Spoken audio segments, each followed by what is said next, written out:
Welcome to the Author's Corner. I'm Ethan Yang. During the Reagan administration, an interesting phenomenon emerged, which was a journalistic endeavor of fact-checking. Today, there are all sorts of fact-checking groups like Reuters, USA Today. We have Snopes, which is now Facebook's personal fact-checker. I think PolitiFact also has one as well. We also even have a curious advent of completely privatized and independent fact checkers like a group called NewsGuard, which we will get into later into our talk. With us today is AIER Senior Fellow Phil Magnus, who has I had the pleasure of co-authoring a report on this very topic, which I will let Phil do most of the talking. All right. Most of the talking. So Phil, how are you doing today? Doing all right. Combating Yes. the fact checkers. So this obviously, I'm sure many reviewers will know, this is probably a very intimate subject for us here at AIER, and which we'll get into for obvious reasons. But first, let's just talk about fact checking. Let's give them a nice, favorable, equitable summary. So, why do you think the fact checkers do what they do? Like, what are they trying to do from a first principles standpoint? Yeah. Well, the premise behind fact checking is to independently vet evidence that's put forth in a news story or a scientific report or a claim that's coming out of someone in the public. And this, it sounds very high-minded in its principles. What they're trying to do is to improve the overall accuracy of news media reporting. We heard, especially after the Trump election, that fake news was the term that was invoked constantly. And there was kind of a push to get journalists to step it up and enter into the fact-checking space. And so they're concerned about fake news. They're concerned about making sure the public has good information. But I think it seems that they've been engaging a lot in things that are not necessarily factual, but normative arguments. Can you speak more on that? Yeah, so I think the other side of fact checking that we ought to be aware of is that they basically are coalescing as almost an entry barrier mechanism to protect old legacy media from new entrants, from competitors, from other sources of journalism that traditionally are not represented in the media establishment, if you want to call it that. We know the media itself tends to be left of center politically. And one of the effects of this, when you're creating an entry barrier, is other political perspectives get excluded from that. So the fact-checking mechanism seems to be operating in such a way that allows a dominant editorial line among a very small number of legacy media organizations to rise to the top and basically discredit anything that challenges or contradicts or presents obstacles for that legacy media. And the way that they do it is not by engaging the other arguments that are coming from the other side, but by deeming it unreliable, deeming it false, giving it a score of 5 Pinocchios, as one of them does. Yeah, I guess to dive into that more, a normative argument versus just a factual argument would be, instead of saying, the sky is blue, which is a factual statement, maybe I said the sky is blue and cloudy, and then instead of saying, oh no, here's why you're wrong, you just say you are untrustworthy. And this is yeah. And the fact, I guess the divide between positive and normative arguments is key here. So this comes out of the social sciences, economics in particular. We divide between positive claims, which are empirical claims. Those are strictly factual statements. That may be almost ideally suited to do fact checking because, if I say the unemployment rate is 5.4% and it's actually 12%, that's a positive claim that was in error that you can verify. Now, on the other hand, if I say something normative, that's issuing a value judgment. That's saying high unemployment is bad. That's a normative claim. And economically, it probably is bad. But I'm asserting a value judgment there. And I think what we're seeing with a lot of these fact checkers is they present themselves as if they were going through and scrutinizing positive claims, strict empirical fact. But what they're really doing is they're kind of sliding from that into normative territory where they'll fact check what are really editorial opinions that diverge from the legacy media. And also, I get, at least from my observation, we don't really, in the scientific profession or even the economics profession, or really any academic profession, this practice of just deeming everything you disagree with as false is, you're supposed to present a counter argument, not just deem it 5 Pinocchios and move on. Yeah, and this is something that you see in the fact-checking literature, rather than going through and summarizing actual data points, which, if they're not engaging positive claims, they aren't going to have too much in the way of data points. But what they'll do is they'll start quoting authorities. They appeal to authorities. And the authority may be Anthony Fauci. Mm. It could be not someone who necessarily encompasses all of science, even though Fauci walks around and says, I am the science. That's kind of his Emperor Palpatine type claim. But these fact checkers, what they'll do is they'll cherry pick so-called authorities that represent the view that aligns with their editorial position and present that as if it's a uncontested scientific truth, a consensus position of whatever the fact checker wants to deem as true versus false. Mm.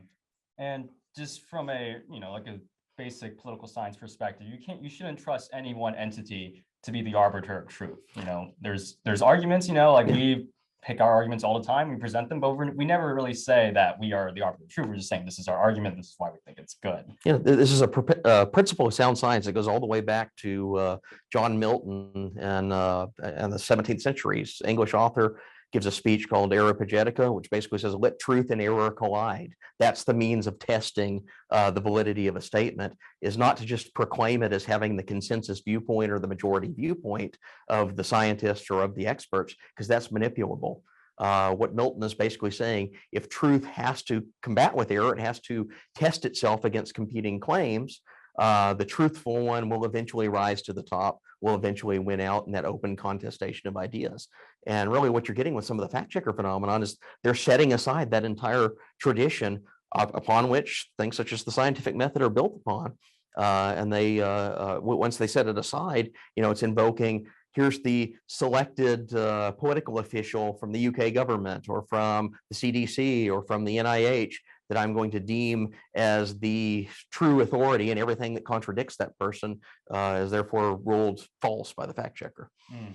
And this is, I guess, another observation that's mostly journalists. You don't really see, top economists or top medical professionals, working at Reuters being their fact checker or something like that. Well, that's the fascinating thing. These people have put themselves, the journalists have put themselves up as the arbiters of truth versus error.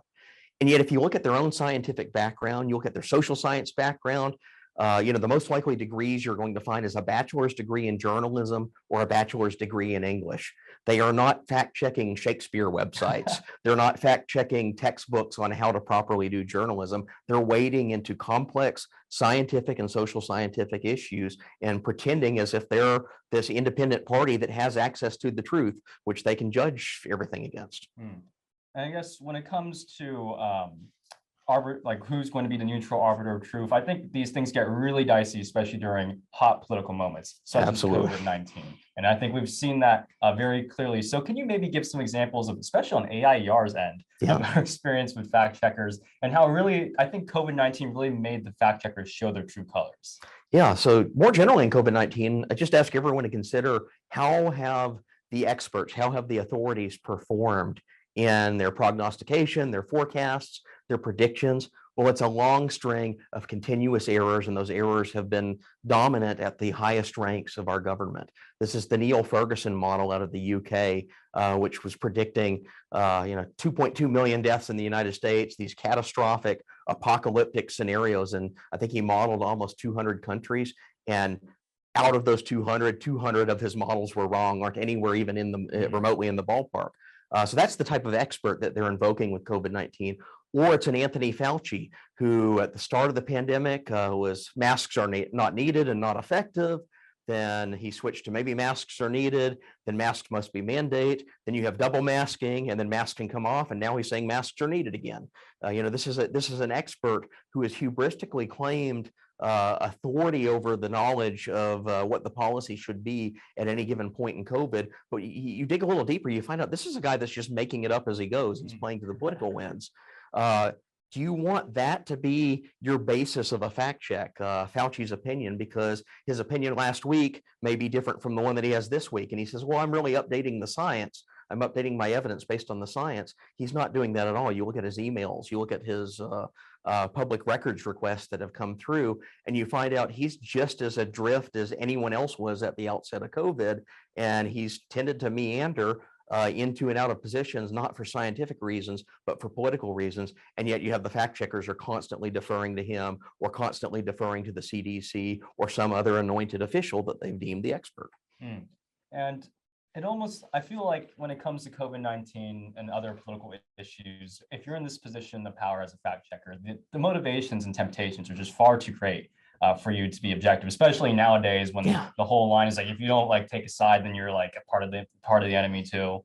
I think it also goes when you look at what facts they're looking at when they're going to cite a bunch of medical professionals on one side, but obviously like the anti-lockdown side, the anti-mask side also has its professionals. So there really is no consensus, but they're trying to create one. That's entirely it. They're trying to manufacture a dominant political consensus. And I guess we can talk a little bit about the AIER's experience that we directly have dealt with fact checkers in this area.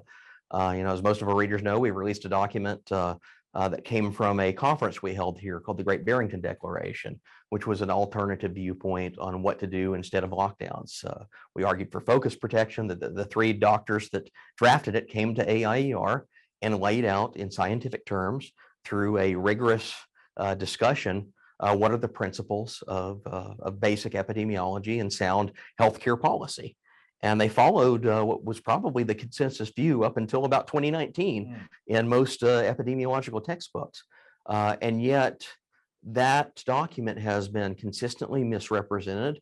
The authors of it have been attacked and censored on Twitter and Facebook and social media. So Martin Kulldorff, who was one of the three principal authors, had his Twitter account temporarily suspended because he basically raised a very common economic observation that masks create a false sense of security and cause people to undertake excessive risk, thinking that they're protected if they go out wearing a mask in public, and that actually can have a counterproductive effect on what the masks are intended to do. So he tweets this thing. It's a known concept in economics called the Peltzman effect.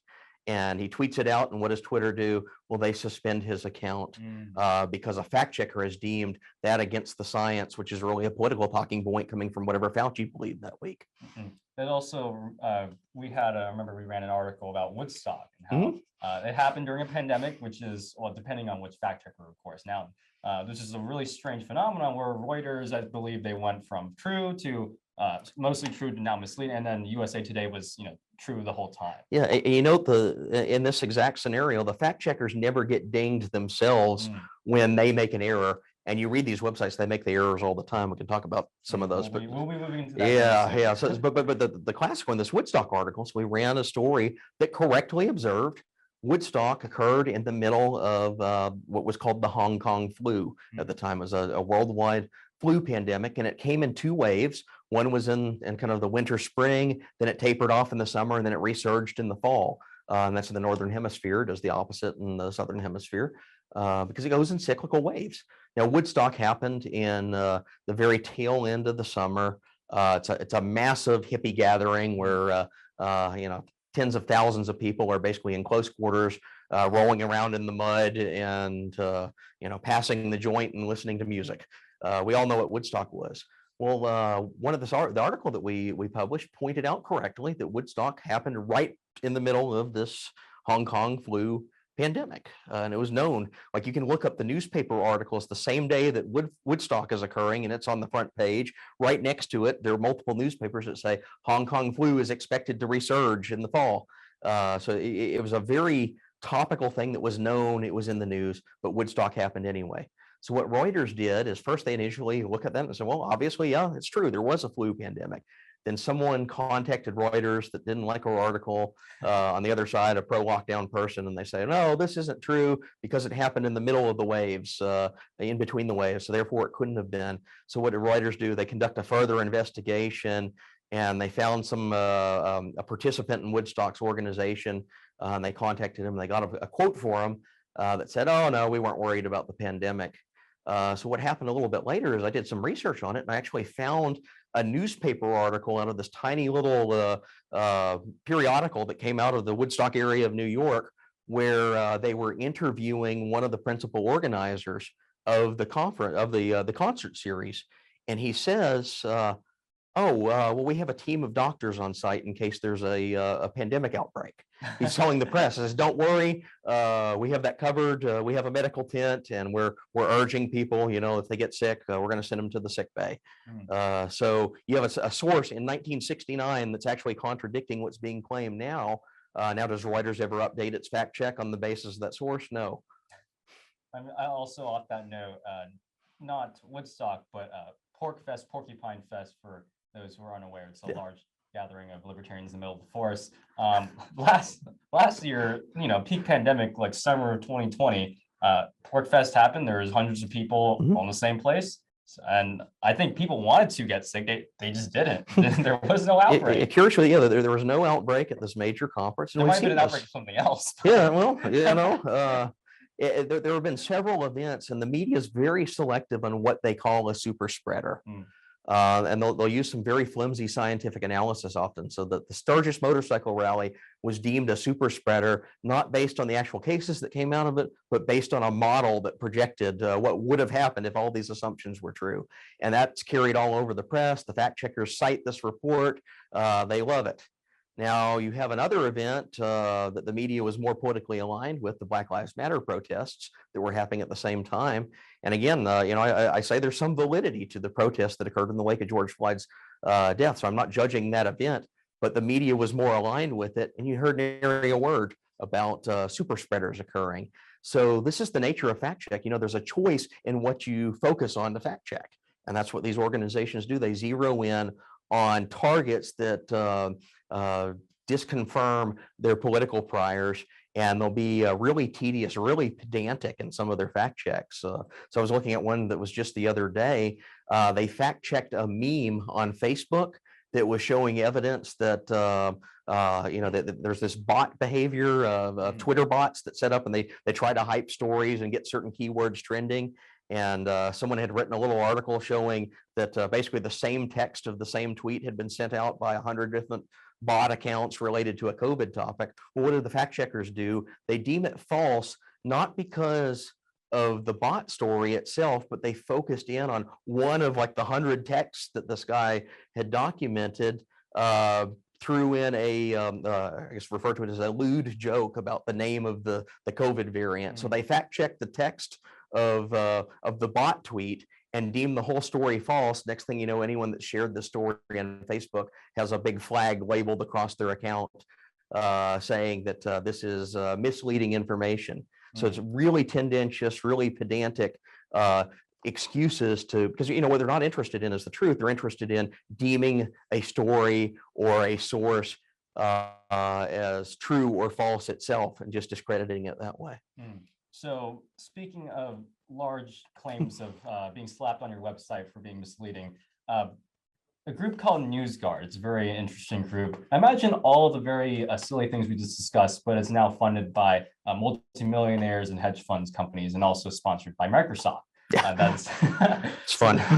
So this is the basis of our report coming on. I'm going to allow you to speak on it. Obviously, maybe we should break into a couple questions so we don't just have a huge fire hose of information. So just tell us about NewsGuard. Who are they, and why are we writing about them? Yeah, so NewsGuard was this so-called fact checker company, self-appointed fact checker company. No one really goes out and says, we need this. What actually turns out to be self-appointed from the ranks of journalism.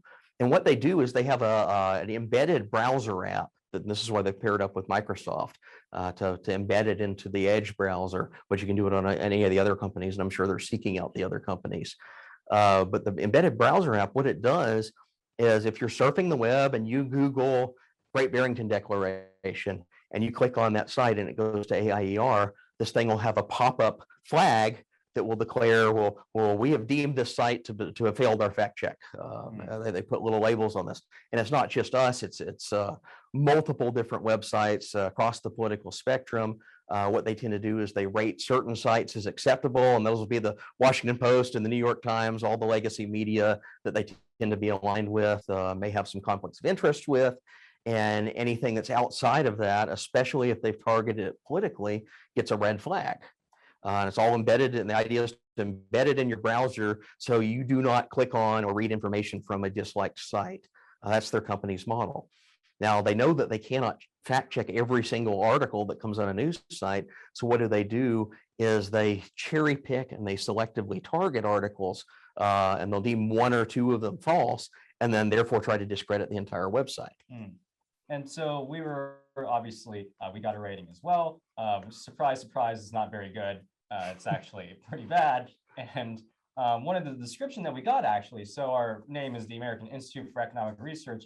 Our description had nothing to do with economics. It says that we're just a COVID misinformation peddling outpost.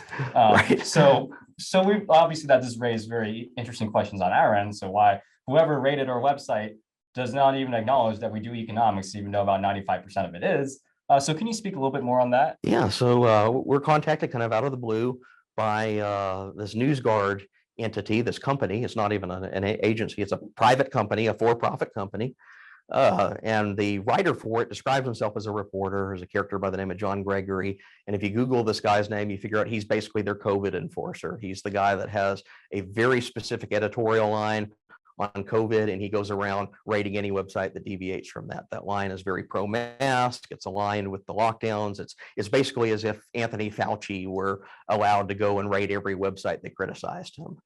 Is kind of what it looks like. But he contacts us out of the blue under what is initially pitched as, well, I'm just doing an investigation and we want to get your side.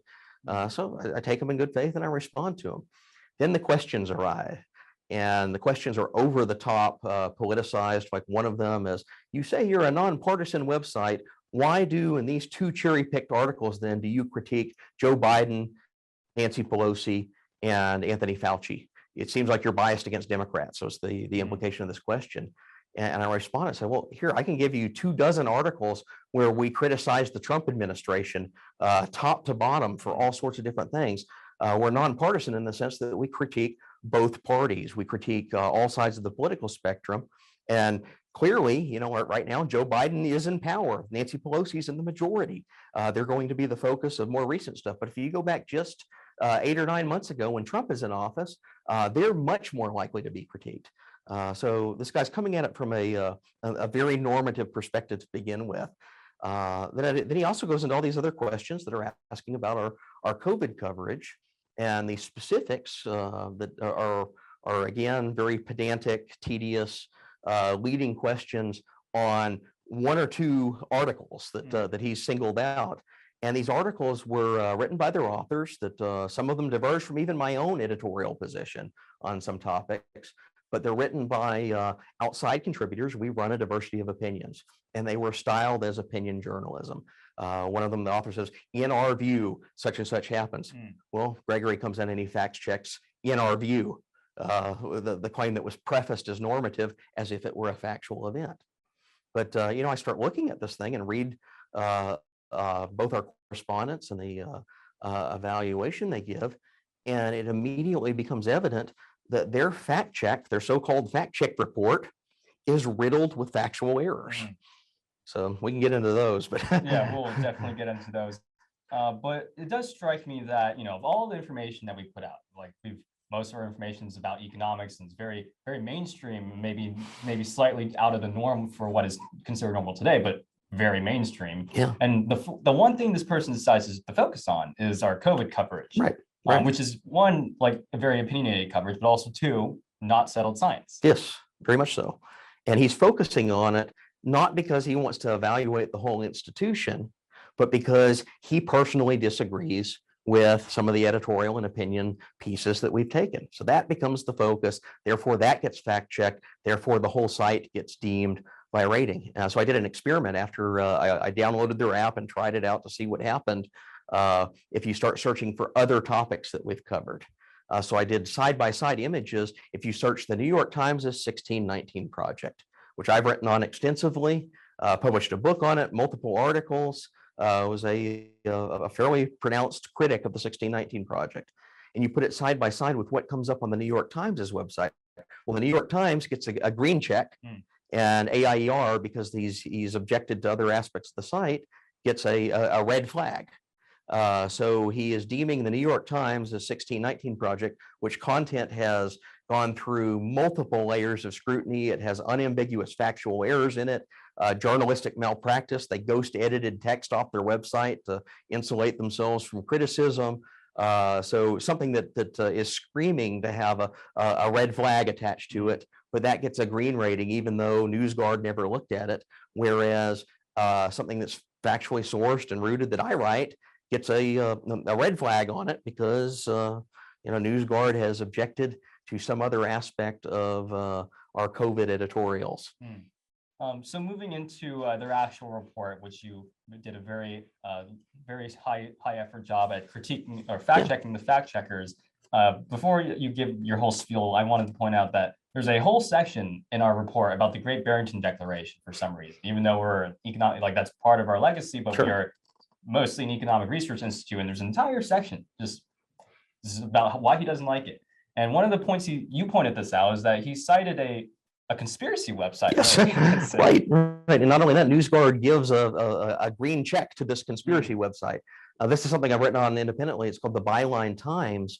And there's this character by the name of Nafeez Ahmed who writes for the Byline Times. It's basically a blog out of London. And if you look up this guy's history, I mean, he has been hovering around like the Alex Jones fringes of the internet for decades. Before this, his big claim to fame, he was a 9/11 truther, one of those people that was saying, well, jet fuel doesn't melt steel beams. There must have been a controlled demolition of the Twin Towers, and therefore we need an investigation. And he had multiple lengthy blog posts saying this just complete crack pottery. Well, after COVID started, he shifted his conspiracy focus to the Great Barrington Declaration and other critics of the lockdowns. And he pens this, I think there are up to 6 or 7 articles now on his blog that basically claim falsely that the Great Barrington Declaration was one, funded by the Koch brothers, which is utter nonsense. He claims that the British Ministry of Defense was involved in this deep conspiracy to create a website for the Great Barrington Declaration that was hosted out of some golf resort in Wales. It's just, I mean, this is complete crack pottery. It's not even sound journalism. It's like if you were asking the nut job on the side of the street that's holding the UFO sign to assess the Great Barrington Declaration. This is what Nafeez Ahmed came up with. And what does John Gregory do? Well, he puts in all these links to Nafeez Ahmed's blog post, just the history of the Great Barrington Declaration. And you're looking, it's like, wait a minute, you're supposed to be a fact-checking website. Not only are you citing a false and unreliable report and promoting it by giving it all these links, but then you click over to Ahmed's blog, the Byline Times, and you find out it has something like a rating of 85 out of 100 and a big green check is reliable. All right, so just jumping into the grand finale of your report, Phil Magnus fact checks the fact checkers. Yes. What does he find? So their report on the Great Barrington Declaration is riddled with errors. I think within a week or two of it coming out, I had gotten them to actually issue retractions for 2 unambiguously false claims. Then there were more that they actually dug their heels in on. So for example, they had an attack on the Great Barrington Declaration authors, said that they didn't have any peer-reviewed work on COVID-19, trying to basically dismiss their expertise. And this claims what's unambiguously false. And I actually found the article. There was that Jay Bhattacharya, one of the 3 co-authors, published in the top medical journal, the Journal of the American Medical Association. And this is like in April or May of 2020. So not only is he a qualified peer-reviewed COVID researcher, he was one of the first out of the gate in a top publication with a major medical story on it. So I pointed that out to them and they were, yeah, okay, that was false. So we have to issue a correction. There were some other things that they corrected on it. But the one that they really dug their heels in, this gets back to the practice of what do fact checkers do? They select their expertise. And their assessment of their main quote or blurb dismissing and attacking the Great Barrington Declaration came out of the UK's former health secretary, Matt Hancock. For those of you that have seen him in the news recently, he's the guy that resigned after he got caught breaking the COVID lockdown to basically kiss his girlfriend in a public space. So it's a whole scandal in a separate regard, but he was at the time the UK's health secretary. This guy's a politician. He has no scientific credentials. He has no background in immunology, virology, epidemiology, any of these fields that you think, and no real background in the policy side of it either. He just happens to be a politician that's the UK's health minister. So he issued a blistering attack on the Great Barrington Declaration that not only dismissed the document, but basically said that herd immunity is unattainable. It can never be achieved. This is scientific quackery. I mean, herd immunity, even the people on the other side of the lockdown question agreed that herd immunity is a thing. Otherwise, we wouldn't be mass vaccinating. Anthony Fauci says that herd immunity is a thing. The question how to get there, that's the debate that was in the Great Barrington Declaration. That Hancock says herd immunity can never be attained, basically in his quote, therefore the Great Barrington Declaration is wrong, it's nonsense. Well, this is the quote that they use in NewsGuard to offer their assessment of the Great Barrington Declaration. So notice several principles. One, it's factually wrong. Two, it's by a non-expert. Three, it's critiquing three unambiguous experts in this subject matter, and that's what they're using to characterize the document. And I guess before we move on, the cherry on top was Mr. Gregory portrayed himself one way to you, when in fact that you found that to be false, the way he portrayed himself. Right. So Mr. Gregory, and he's again the main COVID guy for this website. I did a little digging on him on the website, and we found also that he has a long history of fact checking other topics in COVID that later end up being wrong. So I think NewsGuard had to issue 21 retractions where they had deemed the lab leak hypothesis that's now currently under investigation and is thought to be very plausible, if not credible. He deemed it a conspiracy theory, and he dinged a bunch of websites, and they had to come back and issue 21 corrections to it.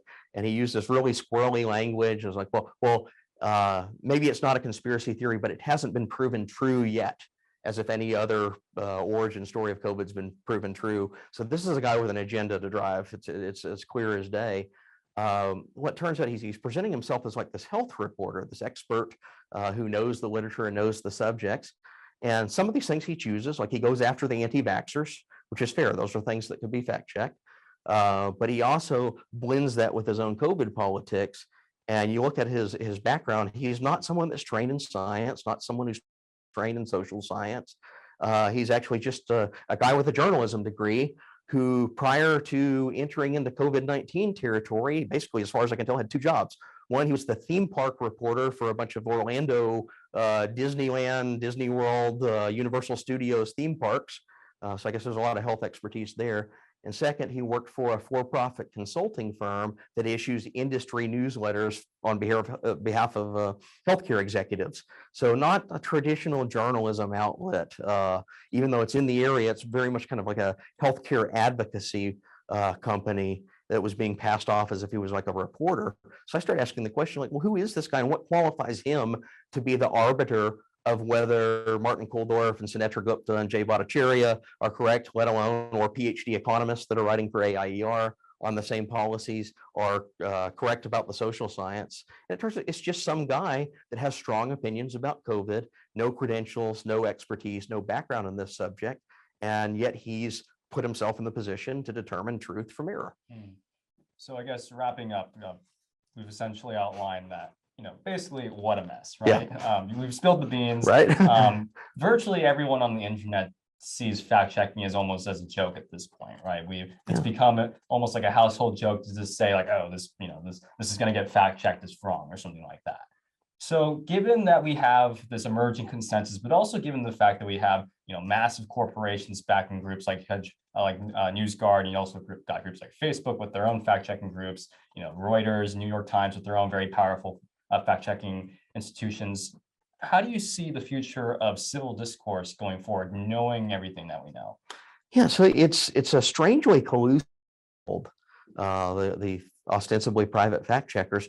And if you read some of the statements that are coming out of these fact checking companies, a couple of weeks ago, the White House press secretary was chastising Facebook and saying that we need a partnership with Facebook and the political authorities, the White House, to fact check content that appears on there and to censor misinformation. That's a really dangerous territory to go into, as a private company taking cues from a political authority about what is true or not. This is anti-democratic, and I view these questions. Yes, we respect private companies to engage in private business that may not always be for the best of motives. We respect their rights, but as soon as they cross that barrier over into working with the government, working with government officials, now it's a matter of public policy. And you see companies like NewsGuard, you see companies like Facebook, you see Twitter, all the people that apply these fact checkers, these so-called fact checkers, as their screening mechanisms for content, are all basically lobbying for this collusion. They're all advocating this collusion, saying it's the solution to the fake news problem. So that's a very dangerous position to be put in, but it gets back to what's the purpose of fact checking in the start. And remember, as I said, it's basically to create an entry barrier that protects legacy media, legacy journalism from competitors that fall on the outside. And doing so, that entry barrier is not to compete with them, it's to cut them off, it's to deem them unreliable, to deem them false. And therefore, when people engage that content online on a social media platform, it's not read the evidence, read the arguments, and decide for yourself. It's Facebook has ruled this post false based on the story done by PolitiFact and Reuters and these other fact-checking entities that have taken it upon themselves to be the arbiters. And oh, by the way, that also happens to align with the exact position being advocated by political authorities. Well, thank you, Phil, for this talk. This is obviously an issue that we'll be watching very closely in the near-term future. If you liked what you heard, make sure to follow us on Facebook, YouTube, Twitter, Instagram, as well as check out our website at aier.org. And I might add, before we get maybe zucked or something and taken off the internet by the powers that be, if you really like what you heard, you want to support more cutting-edge research like this, make sure you can become a donor, and make sure you can check out all that information and more at aier.org. Thank you.